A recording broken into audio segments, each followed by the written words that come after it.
देखो आज का जो टॉपिक होगा वो किसके रिगार्डिंग होगा, तुम्हारा कॉम्बाइंड मीन। किसके रिगार्डिंग? लास्ट क्लास मतलब करेक्टेड वैल्यू मतलब करेक्टेड मीन सीख लिया था। आज वाला जो टॉपिक होगा क्या होगा तुम्हारा, कॉम्बाइंड मीन। अब ये कॉम्बाइंड मीन क्या होगा, सबसे पहले ये समझो कि कॉम्बाइंड मीन क्या होता है। उसका बाद हम लोग एक क्वेश्चन करेगा जिससे कि तुम लोगों का अर्थमेटिक मीन में कॉम्बाइंड वाला खत्म हो जाए। देखो कैसे क्या करना है।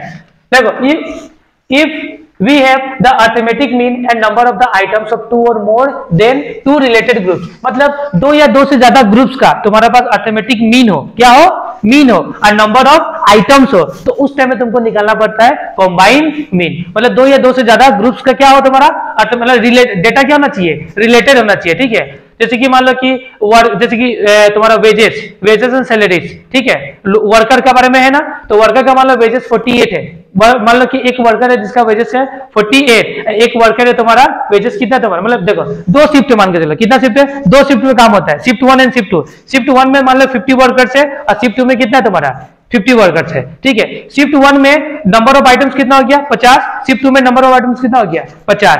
तो शिफ्ट 1 में जो काम करता है लोग उसका एवरेज वेजेस कितना है 40, और शिफ्ट 2 में जो काम करता है उसका एवरेज वेजेस कितना है 50। तो दो ग्रुप्स रिलेटेड सीरीज का है या नहीं है, तो उसमें हम लोग निकालता है तुम्हारा क्या, कॉम्बाइंड मीन। क्या निकालेगा, कॉम्बाइंड मीन। तो कॉम्बाइंड मीन का फॉर्मूला क्या, एकदम सिंपल सा फॉर्मूला है तुम्हारा।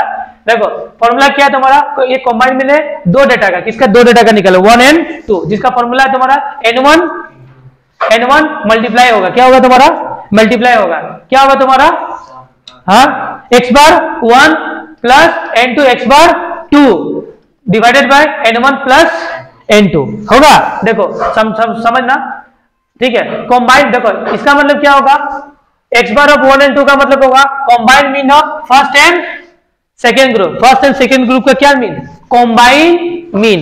ठीक है, n1 का मतलब number of items in the first group, n2 का मतलब number of item in the second group, and x1 का मतलब arithmetic mean of the first group, x2 का मतलब arithmetic mean of the second group. समझ में आया बात? ठीक है, जब फर्स्ट एंड सेकेंड को क्या कर देगा, प्लस कर देगा, तो क्या निकल जाएगा अपना कॉम्बाइंड मीन निकल जाएगा। और देखो ऐसा भी हो सके कि तीसरा ग्रुप भी दे सकता है, नहीं दे सकता है, पॉसिबिलिटी से कि 3 भी ग्रुप दे देगा, 4 भी ग्रुप दे देगा। तो जैसे जैसे ग्रुप बढ़ेगा ना तो वैसे वैसे देखो n3 हुआ, नीचे में कितना हो गया x3, जैसे कि और ग्रुप बन गया तो n4 और क्या बन जाएगा x4, यहाँ में n3 से क्या बन जाएगा n4, इस तरीके से बढ़ते जाएगा। तो ये होता है कॉम्बाइंड मीन। क्या होता है अपना कॉम्बाइंड मीन, एकदम इजी है।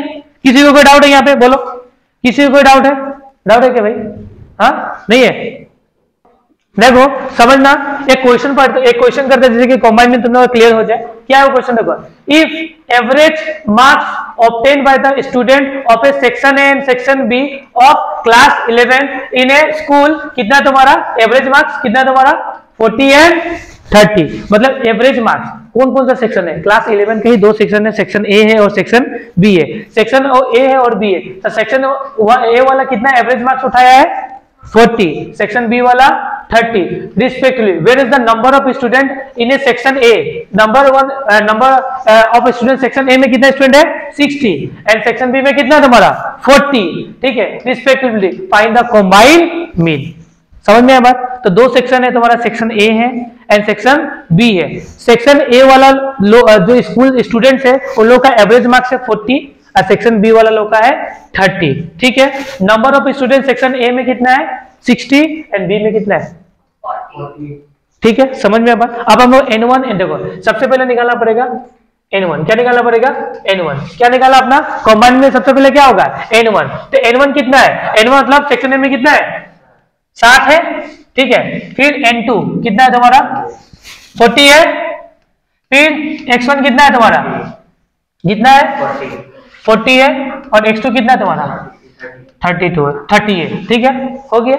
फिर फॉर्मूला लगाओ, हाँ 30 नहीं लिखा क्या, चलो हो गया।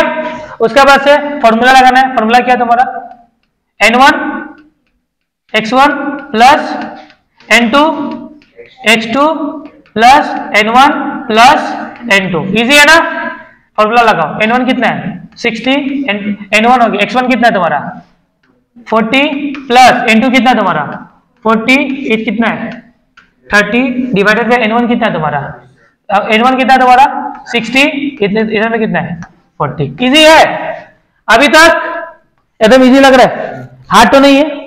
फिर देखो कितना हो गया तुम्हारा, कितना होगा 2400, यहाँ पे कितना होगा तुम्हारा 1200, यहाँ पे कितना होगा तुम्हारा 100 होगा, दोनों को जोड़ेगा तो कितना होगा तुम्हारा 0, ठीक है, तुम्हारा होगा 6, यहाँ में कितना होगा 3, 36 होगा ना, 100 होगा, 2 से 2 कैंसिल, तो एवरेज मीन कितना निकल गया 36। इजी इजी है, फटाफट नोट डाउन कर लेगा इसको। तो कितना हो गया तुम्हारा, ये 40 इंटू है, प्लस नहीं है, क्या है तुम्हारा इंटू है, ठीक है, तो इसको फटाफट नोट डाउन करो, क्या तुम्हारा फटाफट नोट डाउन कर ले। फिर देखो नेक्स्ट हम लोग का मीन होता है, और नेक्स्ट मीन होगा वेटेड अर्थमेटिक मीन। देखो जब हम लोग सिंपल अर्थमेटिक मीन या अर्थमेटिक मीन कर रहा था, तो उस टाइम में जो भी नंबर्स था उसमें इक्वल इंपोर्टेंस दिया जा रहा था ना, हर नंबर के इक्वल इंपोर्टेंस होता है, लेकिन वेटेज में हम लोग एक पर्टिकुलर नंबर को ही इक्वल ज्यादा वेटेज देता है। समझ में आया बात? जैसे कि तुम्हारा हम लोग का 5-6 सब्जेक्ट होता है, तो एक सब्जेक्ट को हम लोग को छोड़ देता है, उसका कोई इंपोर्टेंस नहीं होता है, बाकी सबको एकदम बढ़िया से वेटेज देता ही नहीं देता है, मतलब बहुत ज्यादा क्या देता है उसको हम लोग प्रेफरेंस देता ही नहीं देता है, ठीक है। तो वेटेड अर्थमेटिक मीन में देखो क्या समझाया हुआ है, ये समझना थोड़ा सा। देखो the terms of the weighted means refer to the average when the different item in a series are assigned different weighted based on the corresponding importance। मतलब हर आइटम्स का अलग अलग क्या दिया जाता है, इंपोर्टेंस दिया जाता है। वेटेड का मतलब इंपोर्टेंस देना, क्या देना, प्रेफरेंस और इंपोर्टेंस देना, ठीक है। While calculating the simple arithmetic mean, it is assumed that each item in the series has a equal importance। मतलब जब हम लोग तुम्हारा सिंपल अर्थमेटिक मीन कर रहा था, उसमें आइटम्स जो भी था सबका क्या था, क्या था, इक्वल इंपोर्टेंस था, ठीक है। However, therefore क्या लिखा हुआ तुम्हारा, देयर आफ्टर होगा, there are however the certain cases in which the values of the series observation are not equally important। लेकिन कोई कोई ऐसा सीरीज होता है जिसमें हर आइटम को उतना इंपोर्टेंस दिया नहीं जाता है। समझ में, जैसे कि हम लोग का 6 सब्जेक्ट है, 5 को कोई इंपोर्टेंस ज्यादा दे देता है, 6ठा को हम लोग छोड़ देता है, नहीं देता है, ठीक है। फिर a simple arithmetic mean will not accurately represent provide the data if all the items are not equally important, thus assigning the weights of the different items becomes the necessary, ठीक है। different items are assigned different weights based on their relative value, in other words the items are more significant are given the greater weights, ठीक है। जैसे कि इसमें क्या करना है, देखो इसका एक सिंपल सा फॉर्मूला है, इसमें भी क्या करना होगा, सिंपल सा फॉर्मूला होगा तुमको। देखो denote the variable x, x को किससे डिनोट किया जाएगा, x से, मतलब जो वेरिएबल्स होगा उसको x से, और तुम्हारा वेट को किससे डिनोट किया जाएगा, w से, ठीक है। multiply the weights by the variable x and obtain the total value of summation of wx। Find out the sum of the weights assigned by the all variable summation of w। इसका simple सा मतलब क्या देखना, देखो formula क्या है weighted arithmetic mean का, wx है ना, x bar w equals to summation of wx divided by summation of w करना होगा तुमको। मतलब फ्रीक्वेंसी की जगह में क्या आ जाएगा तुम्हारा, वेट्स आ जाएगा, w आ जाएगा। फ्रीक्वेंसी जो लिखता था ना हम लोग सिंपल अर्थमेटिक मीन में, अब उसको हटा के बस क्या लिख देगा उसका जगह में, w वेट्स लिख देगा उसका, मतलब इसका इतना इंपॉर्टेंस है। समझ में बात? लेकिन पहले वाला सिंपल अर्थमेटिक मीन में हर डेटा का सबका इक्वल इंपॉर्टेंस था, लेकिन अभी वाला जो डेटा लेगा उसका हर एक डेटा का अलग अलग इंपॉर्टेंस होगा। समझ में बात?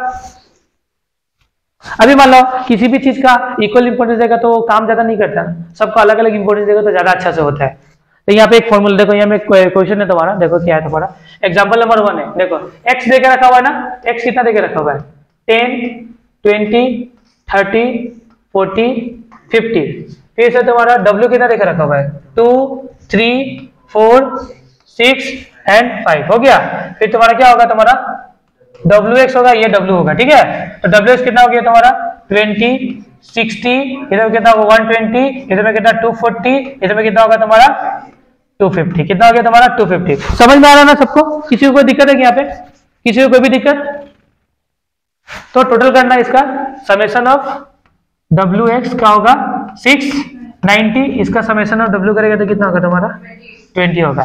तो हम लोग को निकालना पड़ेगा ना, तो क्या फॉर्मूला क्या, summation of wx divided by summation of w, तो 690 डिवाइडेड बाय कितना करना है 20। तो अराउंड आंसर हम लोग का कितना आ गया इसमें आंसर आएगा तुम्हारा 34.5 ना। तो ये तुम्हारा आंसर आ जाएगा 34.5। ठीक है, तो इस तरीके से हम लोग का वेटेड अर्थमेटिक मीन को सोल्व करना पड़ता है। वेटेड अर्थमेटिक मीन मतलब इसमें डेटा का अलग अलग डेटा है, अलग अलग उसको इंपोर्टेंस दिया जाता है। ठीक है, लेकिन सिंपल वाला में क्या था, हर एक डेटा का इक्वल इंपोर्टेंस होता था, लेकिन इसमें हर एक डेटा का अलग अलग इंपोर्टेंस है। ठीक है, तो आज का क्लास हम लोग करते हैं समाप्त। ठीक है, चलो।